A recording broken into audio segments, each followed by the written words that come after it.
اب آئیے ایک چھوٹی سی نماز کا وزٹ ہم آپ کو کرواتے ہیں. دیکھیے اب قرآن کی صلاۃ کیا ہے. پہلی بات یہ ہے کہ اذان ہوئی ہے. اذان ہوئی.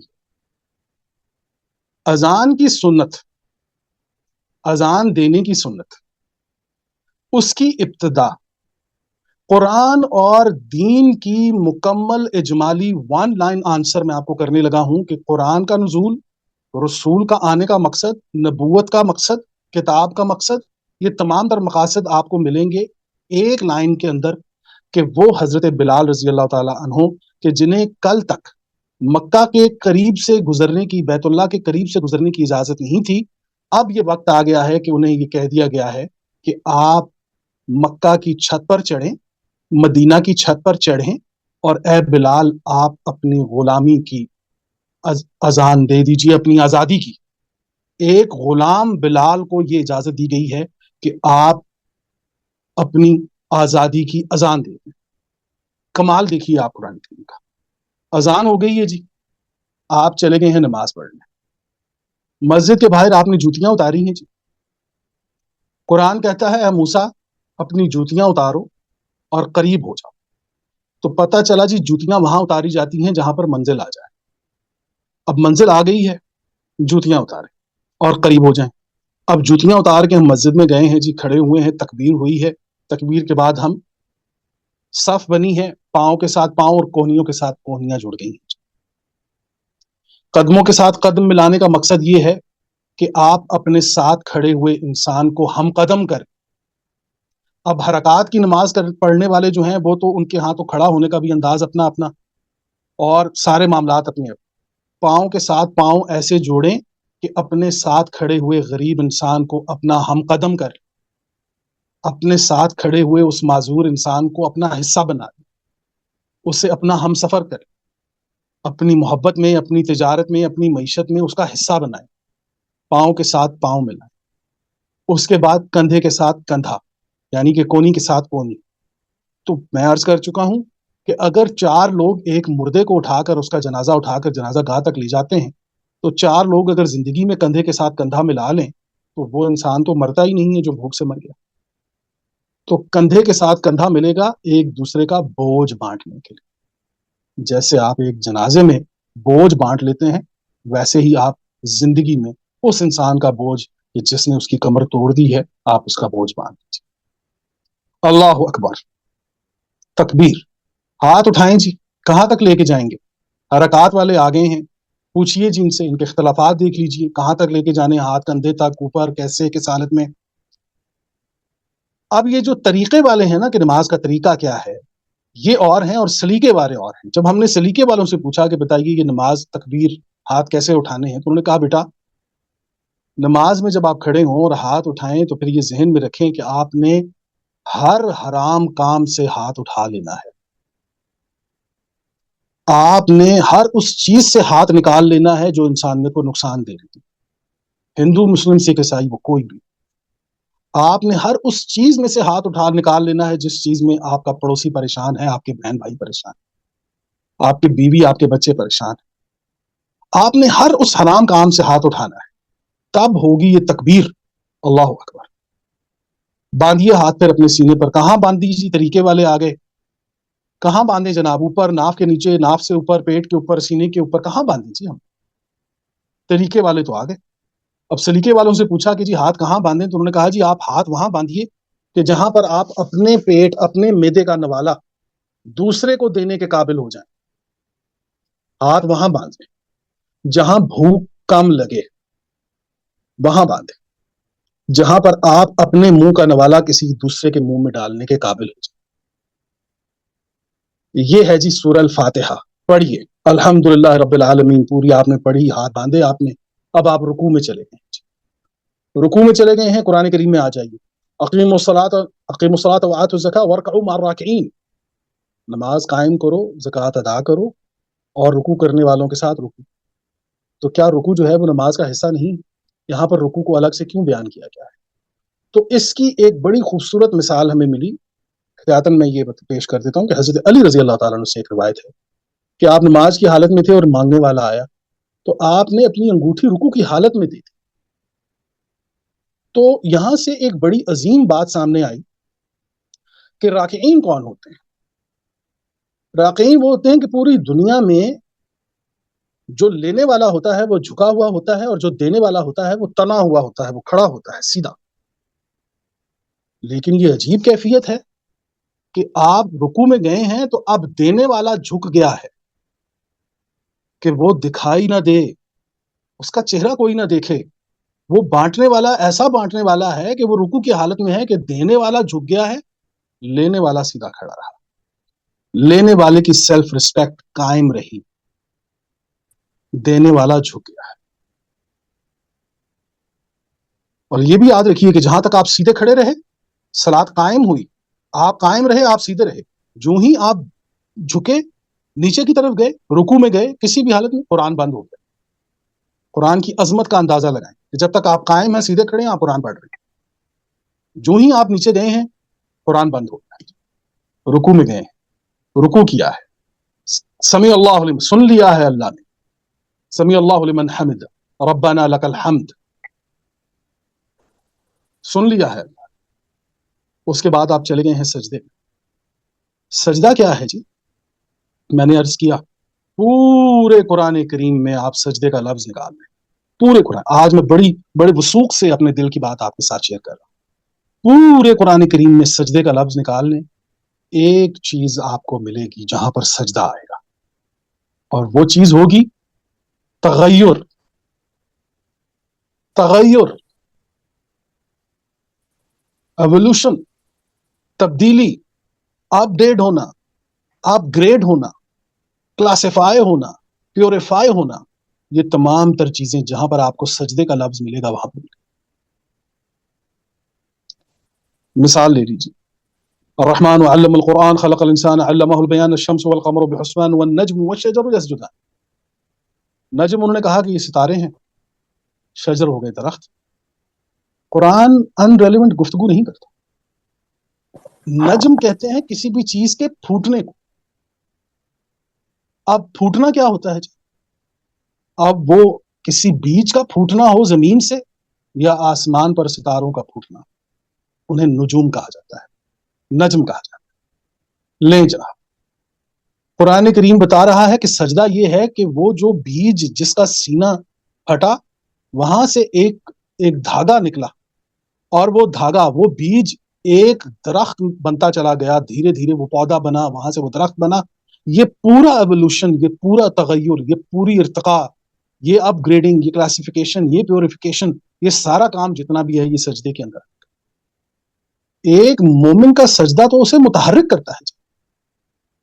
درخت کا سجدہ، یہ آپ دیکھیں ذرا، اس کے بیج سے لے کر، اس کے پھوٹنے سے لے کر اس کے درخت بننے تک کا سجدہ، یہ ایک پروسیس ہے، ایک عمل ہے. اور اس عمل کے اندر اپ گریڈیشن ہے کہ اس کے اندر آپ اپنے آپ کو اپ گریڈ کرتے ہیں، اپ ڈیٹ کرتے ہیں. پھر اس کے بعد ہوتا کیا ہے جی؟ اس کے بڑھنے کے دو طریقے ہوتے ہیں درخت کے. وہ ایک جڑ کے ذریعے زمین کے اندر بڑھ رہا ہوتا ہے، ایک وہ آسمان کی طرف بڑھ رہا ہوتا ہے. شجر طیبہ کا لفظ قرآن کریم استعمال کرتا ہے. کیا کرتا ہے جی؟ وہ اپنی روٹس کے اوپر انویسٹ کرتا ہے. جو اپنی روٹس کے اوپر انویسٹ کرے اس کا فروٹ اتنا ہی زیادہ خوبصورت ہوتا ہے. تو پتا چلا کہ ایک مومن جب سجدے کی حالت میں جاتا ہے جی، تو اندازہ لگائیے کہ عجز اور انکساری کے اندر وہ اپنی روٹس کے اوپر کام کرتا ہے. وہ اپنے ناک کو زمین پر لگاتا ہے، عجز کی زمین پر اس کا تکبر ناک رگڑنے لگتا ہے. سجدے میں آیا ہے. تبدیلی ہے، تغیر. جس طرح وہ درخت دو طرف بڑھ رہا تھا، ایک زمین کے اندر اور ایک زمین کے اوپر، اسی طریقے سے یہ انسان تھا کہ اس کے بھی بڑھنے کے دو ہی طریقے ہیں، ایک خالق کی طرف، ایک مخلوق کی طرف. مومن کا سجدہ یہ ہے. یہ وہ درخت ہوتا ہے کہ جو دو طریقوں سے بڑھ رہا ہوتا ہے، ایک مخلوق کی طرف، ایک خالق. حضرت یوسف علیہ السلام کے سجدے کی بات کریں، اے میرے والد، میں نے دیکھا ہے، یا ابتی انی رأیت 11 کوکبا، میں نے دیکھا ہے کہ 11 سیارے ہیں اور چاند سورج مجھے سجدہ کرے. چاند سورج کا سجدہ دیکھا ہے آپ نے؟ سنیے چاند سورج کا سجدہ کیا ہوتا ہے. پہلی تاریخ سے لے کر 14 تاریخ تک اس چاند کا گھٹنا اور بڑھنا، عروج اور زوال، بلند ہونا اور نیچے آنا، طاقتور ہونا اور کمزور ہونا، 100 پر جانا اور 100 سے پھر 0 پر آ جانا. یہ تغیر، یہ ایوولوشن، یہ چاند ستاروں، یہ دیکھیں آپ سورج کا گھٹنا، چاند کا گھٹنا بڑھنا، ان کی تاریخیں ہر جگہ جہاں پر آپ جائیں گے سجدے کے لفظ کو آپ لے کر جائیں گے. یہ ایک پروسیس ہوگا. مومن ہمیشہ اپنے ذات کے اندر ارتقا کرتا ہے، پھر وہ کائنات میں ارتقا کے قابل ہوتا ہے. سجدہ ہے جی. اقبال تو چیخے ہیں. یہ کس کیا فرمایا انہوں نے جی کہ یہ کس شوخ نے لکھ دیا مسجد کے منبر پر. یہ قوم جھک گئی سجدے میں جب وقت قیام آیا. مجھے شاعری اتنی نہیں آتی، ہو سکتا ہے الفاظ غلط ہوں، لیکن جو کانسیپٹ ہے جی وہ یہ ہے کہ قیام اور سجدے کا تعلق اتنا گہرا تعلق. سجدے کے بارے میں اگر ہمیں پتہ چل جائے کہ سجدہ چیز کیا ہوتی ہے جی، یہ وہی سجدہ تھا جو آدم علیہ السلام کو کہا گیا تھا کہ ان کو سجدہ کر. کیوں کہ اگر کائنات آگے بڑھ گئی، آپ کی ذات پیچھے رہ گئی تو آپ پیچھے رہ جائیں. آپ آگے بڑھ گئے تو کائنات پیچھے رہ گئی. یہ تو ایوولوشن ہے، ارتقاء ہے، اپ ڈیٹنگ ہے. کائنات بھی اپ ڈیٹ ہو رہی ہے. اے انسان، آپ نے اپنی ذات کو اپ ڈیٹ کرنا ہے، آپ نے امامت کرنی ہے. یہ کائنات آپ کو سجدہ کرے گی. اس کے ایوولوشن، اس کے ارتقاء کو ہم نے آپ کے عمل کے ساتھ مربوط کر دیا ہے. لیجئے سنبھالیے اس باغ کو، اس جنت کو. 2 سجدے ہیں جی، کر کے آپ بیٹھے ہیں. قرآن کا ایک اور اعجاز بھی میں آپ کو آج بتا دوں. سورہ البقرہ آیت نمبر 32 میں پہلی دفعہ سجدے کا لفظ آیا ہے. پہلی دفعہ آیت نمبر 34 کے اندر سجدے کا لفظ آیا ہے پہلی دفعہ. کمال دیکھیں قرآن کریم کا کہ ہم 5 وقت کی نماز پڑھیں نا اور فرض رکعتیں گن لیں تو وہ 17 ہیں. 17 ہیں. ہر رکعت کے اندر 2 سجدے ہیں. یہ عجیب بات ہے کہ یہ پتہ نہیں کس نے یہ طے کیا ہے. میرے نزدیک تو یہ اللہ کریم ہی ہے، اس کے علاوہ تو اور کوئی بات نہیں میرے پاس، کہ سورہ البقرہ آیت نمبر 34 میں پہلی دفعہ سجدے کا لفظ آ رہا ہے. یعنی کہ اگر رکعتیں 17 ہوں تو سجدے 34 ہوں گے. سجدے کا ذکر پہلی دفعہ سورہ البقرہ آیت نمبر 34 میں آ رہا ہے. کتنی اہمیت ہے اس کی. التحیات پر بیٹھ جائیں. پڑھ رہے ہیں جی آپ التحیات للہ، جتنی جو بھی دعائیں کریں، اس کے بعد آپ نے پورا سارا کچھ پڑھنے کے بعد السلام علیکم ورحمۃ اللہ، دائیں طرف بائیں طرف. تو دائیں طرف تو وہ آپ کا بھائی بیٹھا تھا جسے 5 سال سے آپ نے کبھی سلام بھی نہیں کیا. کتنی بڑی منافقت ہے یہ کہ اس پر سلامتی بھیج رہے ہیں. بائیں طرف آپ کا ایک پڑوسی ہے جسے آپ نے زندگی میں کبھی منہ نہیں لگایا. 10 سال ہو گئے آپ اس سے سلام دعا نہیں کر. سلام پھیر کر. اچھا جی، اب یہ سلیقہ جو قرآن کریم نے آپ کو بتایا، یہ پوری حرکات جتنی ہیں ان کو عربی میں کہتے ہیں ایداء الصلاۃ. آپ نے صلاۃ ادا کر دی ہے، آپ نے قیمت ادا کر دی ہے. آرمی جو ہے وہ اگر پریکٹس کر رہی ہے، میدانوں میں جا کے طوفانوں میں سمندروں میں کودتے ہیں، یہ ساری پریکٹس کس کے لیے؟ آنے والی ایک جنگ کی تیاری ہے. تو صلاۃ جب آپ ادا کرتے ہیں تو اس کو قائم کرنے کے لیے تو پھر اب آپ نکلے ہیں نا معاشرے میں، اپنے کاروبار میں، اپنے رشتہ داروں میں، اپنی بات چیت میں، اپنے لین دین میں، اپنے اخلاق میں، ہر چیز کے اندر اب آپ نے وہ حاصل شدہ صلاۃ جو ہے اسے قائم کرنا ہے. مسجد میں تو آپ صلاۃ ادا کرتے ہیں نا جی. تقویم کا معاملہ تو مسجد کے دروازے سے باہر شروع ہو جاتا ہے جی. کیونکہ مسجد میں تو احتراماً ہم تقویم کرتے ہی کرتے. اصل کام تو وہ مسجد کے دروازے سے نکلنے کے بعد. جب میں نے عرض کیا کہ جب تک نمازی قائم نہیں ہوگا نماز قائم نہیں ہو سکتی. ان طریقوں سے الجھے ہوئے لوگ، کچھ نے ہمیں طریقوں کے اندر الجھا دیا ہے. ہم انہیں سلیقے کی طرف لے کر آ رہے ہیں. نماز کا سلیقہ سیکھ لیجیے. سلیقے حرکات کی اگر بات ہوتی تو رسول اللہ، اگر آپ کو باقاعدہ قرآن میں اللہ تعالیٰ ایک ایک چیز، اب یہ دیکھیے کہ نماز کا حکم نہیں ہے جی، پڑھنے کا کوئی حکم نہیں ہے.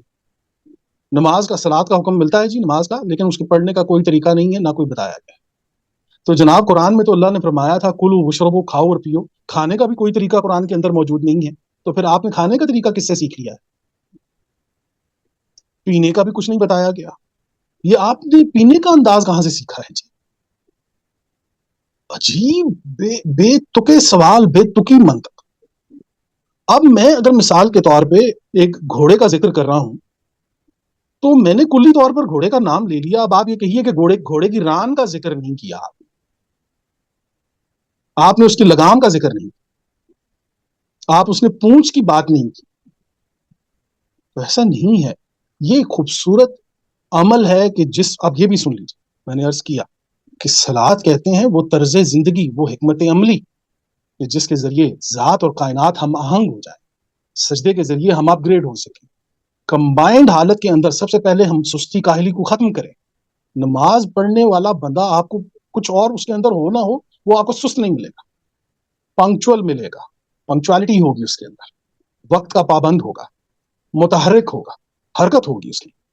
دوسری خوبصورتی پوری انسانیت سے جڑا ہوا. وہ تو الگ بات ہے کہ آج ہماری مساجد وہ نتائج پیدا نہیں کر رہی، آج ہماری نماز وہ نتائج پیدا، تو میں ایسا تو نہیں ہوگا کہ جس طرح اسکول میں میرے بچے اگر فرسٹ نہیں آ رہے، اچھی پوزیشنز نہیں لے رہے، تو میں اسکول کو ڈینائی کر دوں. ہمیں اگر یہ لگ رہا ہے کہ امام صاحب اپنا کام نہیں کر رہے، اپنے بچوں کو امام بنائیں. ہمیں یہ لگ رہا ہے کہ نماز قائم نہیں ہو رہی، اپنے بچوں کے ذریعے قائم کروائیں، آگے لائیں اپنے بچوں کو. آپ اپنے بچوں کو کیپٹن بنا رہے ہیں، ڈاکٹر بنا رہے ہیں، سارا کچھ کر رہے ہیں، تو جنہوں نے اپنے بچوں کو امام بنایا، وہ امام بنا کے آپ تک لے آتے، جس طرح کے آپ ہیں اس طرح کے آپ کے امام. تو عرض کیا کہ امام کے بارے میں بھی ہم نے بتایا تھا، امام تو ہمیشہ وقت سے آگے ہوتا ہے، جس طرح وہ آپ کی صفوں سے آگے کھڑا ہوتا ہے. آپ 2025 میں ہیں، وہ 2050 میں کھڑا ہوگا. اتنی لمبی گہری سوچ ہوگی اس کی، اتنا آگے تک سوچے گا. تو آج کے لیے اتنا ہی جی. صلات کا موضوع ایسا ہے کہ اس پر تو جتنا بولا جائے پوری رات آپ سنتے رہیے، ہم بولتے رہیں گے. لیکن یہ ہے کہ انشاءاللہ شفقت صاحب، ہوپس ہو کہ کچھ تھوڑی سی آپ کی تسلی ہو گئی ہوگی. انشاءاللہ پھر کبھی موقع ملا تو انشاءاللہ ہم اس پر بات کریں گے. آج بہت ہی لمبا ہو گیا.